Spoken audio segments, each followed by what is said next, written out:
કલ્પવૃક્ષ કિચનમાં આજે આપણે બનાવવાના છીએ પાત્રા. આ અળવીના પાત્રા મતલબ અળવીના પાનના પાત્રા ક્યારેક તો આપણે બધાએ ખાધા જ હોય અને એનો ટેસ્ટ પણ એટલો બેસ્ટ હોય છે કે ન પૂછો વાત.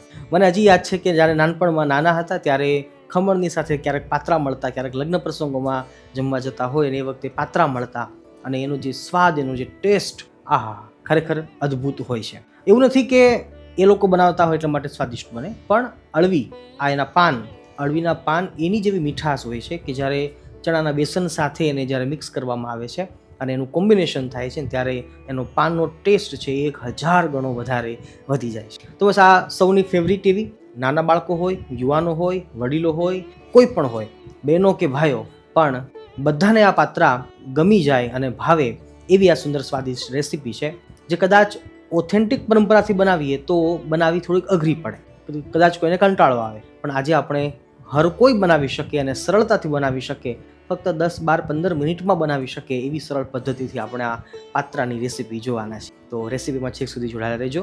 કલ્પવૃક્ષ પરિવારને ભાવથી જય સ્વામિનારાયણ, જય શ્રી કૃષ્ણ, જય સિયારામ, હર હર મહાદેવ, રાધે રાધે.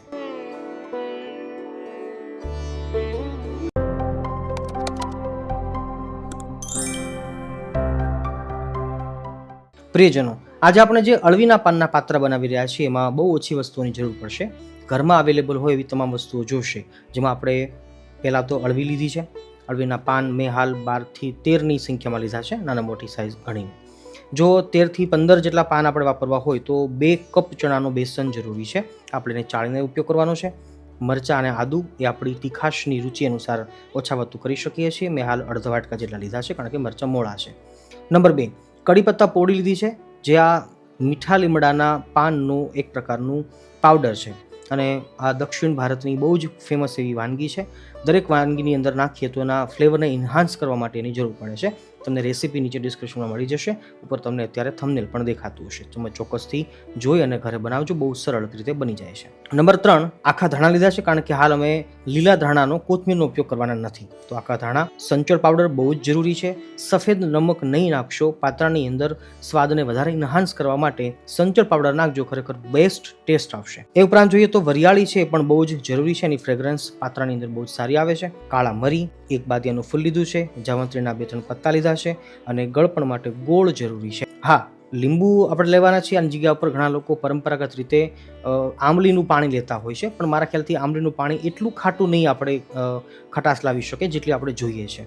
તો અમે હાલ 2 મોટા લીંબુની ઉપયોગ કરવાના છીએ અને ગળપણ માટે ગોળનો ઉપયોગ કરવાના છીએ. બસ આટલી વસ્તુનો ઉપયોગ કરી, બાકી વઘાર લેવા માટે આપણે જે બીજી અલગ વસ્તુઓ છે આપણે લાસ્ટમાં જોઈશું અને બહુ જ સરસ પદ્ધતિ દ્વારા આપણે આજે પાત્રાને બનાવી લઈશું. પહેલું અને મહત્વનું કામ છે પાનની નસોને કાઢી લેવી. દુનિયામાં કોઈ પણ જગ્યાએ પાત્રા બને તો આ કામ તો પહેલાં જ થાય. એવું નથી કે પાત્રા ગુજરાતમાં જ બને છે, પાત્રા મરાઠી લોકો પણ બનાવતા હોય છે, પણ આ નસો તો બધા કાઢી નાખતા હોય છે.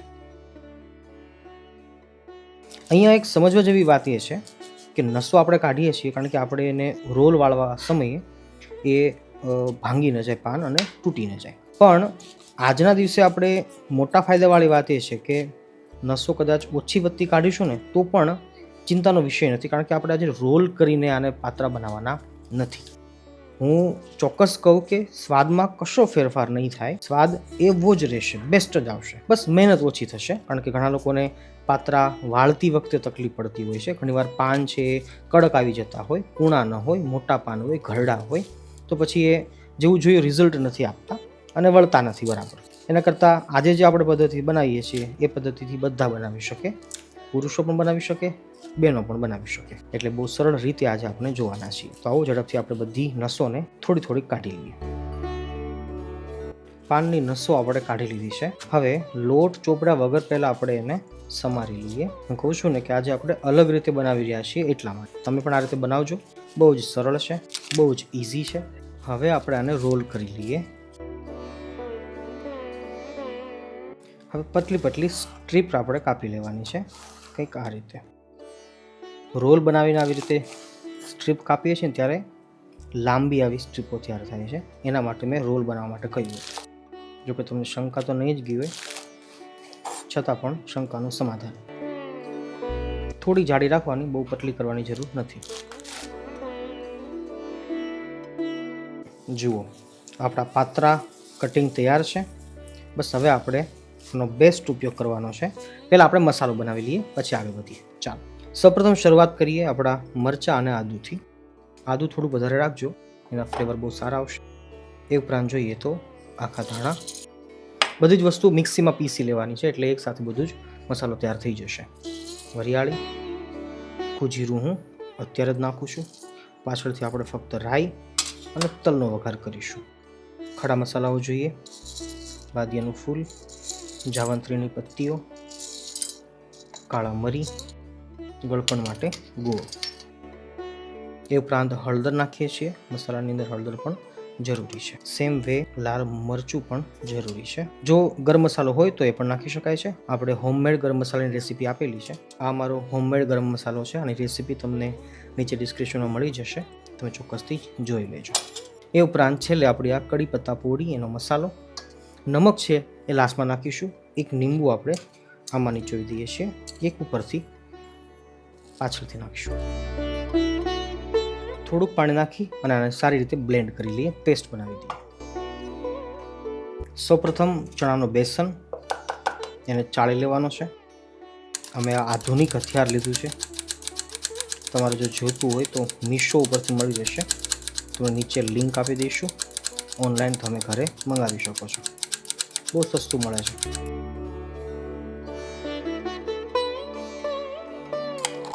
સૌપ્રથમ ચટણી નાખી દઈએ આપણી. એટલી બધી સરસ સુગંધ આવે છે કે ન પૂછો વાત. આપણા ભારતીય મસાલાઓ, એની સુગંધ, એનો સ્વાદ, એનું ટેક્સચર, એની અરોમા એટલી બધી બેસ્ટ હોય છે. થોડુંક પાણી નાખીએ છીએ સાફ કરીને, સારી રીતે ચલાવી લઈએ. હજી પાણીની જરૂર છે, તો હજી થોડુંક પાણી નાખીએ. મીડિયમ ઢીલું એવું બેટર આપણે તૈયાર કરવાનું છે, જેને કહી શકીએ ને રીબીન પડે એવું. જો જોઈએ છે તો થોડુંક હજી ઘાટું લાગે છે. હું હજી થોડુંક પાણી નાખું છું. ઓલમોસ્ટ 1 ગ્લાસ આસપાસ પાણી આપણે જોયું છે. હજી થોડું ઘાટું છે. હવે ચેક કરીએ. Look at this. આટલી કન્સિસ્ટન્સી આપણે જોઈએ છે. આ પરફેક્ટ છે. હવે પાત્રાના પાનને બાજુમાં રાખી એની સાઇઝને, એની ક્વોન્ટિટીને જોઈ, બેટર છે એની ક્વોન્ટિટીને જોઈને હવે આપણે નાખીએ છીએ છેલ્લે નમક. નમક આપણે છેલ્લે એટલા માટે નાખીએ છીએ કારણ કે થોડુંક એસ્ટિમેટ આપણને પરફેક્ટ આવે. પહેલાં નાખી દીધું હોય તો એસ્ટિમેટ આવું થોડુંક કઠણ પડી જાય. અને ફરીવાર કહું છું કે તમે સંચળ પાવડરનો ઉપયોગ કરજો, પાત્રા બહુ જ મીઠા લાગશે. મારા એવા ઘણા અનુભવ છે. આપણું પરફેક્ટ બેટર તૈયાર છે. આ જગ્યા પર ચાખી લેવાનું. થોડુંક એક્સ્ટ્રા નમક પણ જોશે, થોડુંક એક્સ્ટ્રા ગળપણ પણ જોશે, અને થોડુંક એક્સ્ટ્રા ખટાશ પણ જોશે. આપણે એક લીંબુ પહેલાં નાખ્યું છે, એક લીંબુ પાછળથી નાખીશું જ્યારે આપણે સોડા ફોડવો છે ત્યારે. પણ હાલ હવે સમય છે ગરમ પાણી મૂકવાનો. આ બાજુ આપણે સ્ટીમરની અંદર પાણી ગરમ કરવા મૂકી દીધું છે, અને હવે આપણે આપણા પાત્રના પાન એને મિક્સ કરીએ હળવે હાથોથી.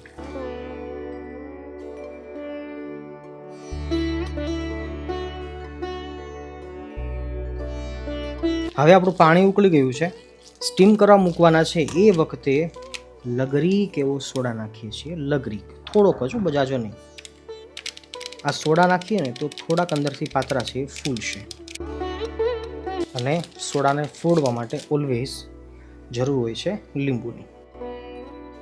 સારી રીતે ફટાફટ એને મિક્સ કરી લઈએ, અને પછી આપણે વાટકા ભરી લઈએ. વાટકાની અંદર ઓઇલને ગ્રીસ કરી લઈએ. ગ્રીસ કરેલા વાટકાની અંદર આપણે આપણા પાત્રના મસાલાને થોડુંક ભાર આપી પ્રેસ કરીને ભરવાનું છે. એકદમ ઢીલું નથી રાખવાનું, થોડુંક ભાર આપવાનું, બહુ ઝાઝો નહીં, થોડુંક જ. Look at this.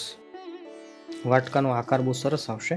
આ જગ્યા પર કોઈ ગ્લાસ લેતું હોય છે એ પણ ચાલે, અને કદાચ આવું ન કરવું એને સીધી પ્લેટમાં જ આપણે ઢાળી દઈએ તો પણ સરસ ટુકડી પડી જાય. આ તો આપણે આકાર પાત્રનો આપવો છે એટલા માટે આપણે આ કરી રહ્યા છીએ.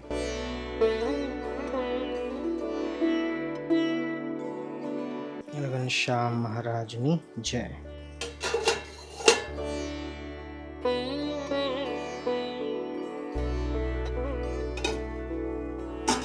ગેસની ફ્લેમને ફૂલ રાખવાની છે, અને 15 થી 16 મિનિટનો ટાઈમ આપણે એક્ઝેક્ટ આપવાનો છે. કારણ કે વાટકાની અંદર જો આપણે એને બાફવા માટે મૂક્યા છે તો 1-2 મિનિટ વધારે આપીશું તો કાચું રહેવાની સંભાવના નહીં રહે. તો 15થી 16 મિનિટ ઇનફ છે અને 15થી 16 મિનિટ પછી આપણે જોઈએ છે. આખીરમાં 15થી 16 મિનિટનો સમય ગયો છે. ગેસની ફ્લેમને આપણે બંધ કરી દઈએ છીએ અને ખોલીએ છીએ તો આપણા પાત્રા સરસ ફૂલીને તૈયાર છે. ધીમે ધીમે આપણે આને બહાર કાઢી લઈએ. 15થી 16 મિનિટનો સમય ગયો છે એટલે કાચા રહેવાની કોઈ શક્યતા છે જ નહીં, એટલે આપણે ચેક પણ કરતા નથી. છતાં પણ તમને એવું લાગે તો ચેક કરી શકો છો. આ સ્ટેપ ઉપર આપણે આ પાત્રાને, વાટકાઓને ઓછામાં ઓછી 10-15 મિનિટ સુધી ઠંડુ થવા દઈશું, ઠરવા દઈશું. પછી આપણે એને ડિમોલ્ડ કરીશું, બહાર કાઢીશું અને પછી આપણે એને કટ લગાવીશું. 10થી 15 મિનિટનો રેસ્ટ આપ્યો છે અને હવે ઠંડુ થયા બાદ ડિમોલ્ડ કરીએ છીએ. પતલું ચપ્પુ હોય એને આવી રીતે ફેરવી દઈએ. બહુ ઇઝીલી આ ડિમોલ્ડ થઈ જતું હોય છે.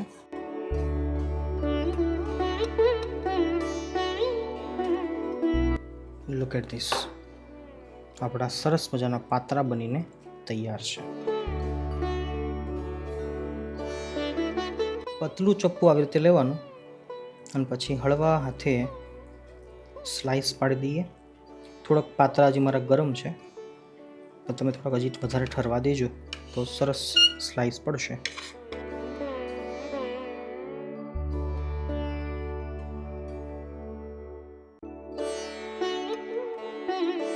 પાત્રાનું કટિંગ તૈયાર છે. હવે આ પાત્રાને આપણે ચાહો તો ડીપ ફ્રાય કરી શકો છો તેલમાં. જો એવું નથી કરવું ને હેલ્ધી રાખવું છે તો આપણે થોડોક વઘાર નાનકડો લઈ લઈએ અને યુઝ્યુઅલી ખમણ હોય કે પાત્રા હોય એના વઘારની અંદર રાઈ અને તલ એનો તડકો લેવાતો હોય છે. આવો આપણે ફટાફટ કરી લઈએ.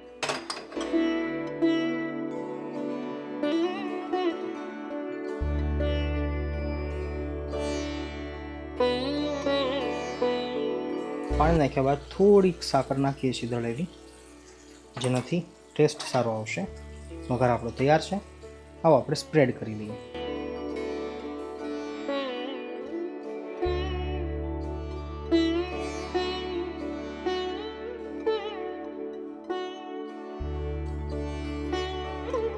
બોલો જગન્નાથ ભગવાન કી જય. ભક્તો, આપણા પાત્રા બનીને તૈયાર છે. બહુ જ સરળ, બહુ જ ઝડપી અને છતાં સ્વાદિષ્ટ. અને આ રેસીપીને આપણે ઠાકોરજીને થાળમાં ધરાવીએ છીએ. છેલ્લી આપણી શરત પ્રમાણે તમે પણ જે પણ ઘરમાં બનાવો એ ભગવાનને થાળ ધરાવજો, પછી જમવામાં ઉપયોગ કરજો. મળીએ છીએ ફરીવાર એક નવી રેસીપી સાથે. ત્યાં સુધી સૌ ભક્તોને જય ભગવાન, જય દ્વારકાધીશ, જય સ્વામિનારાયણ, રાધે રાધે.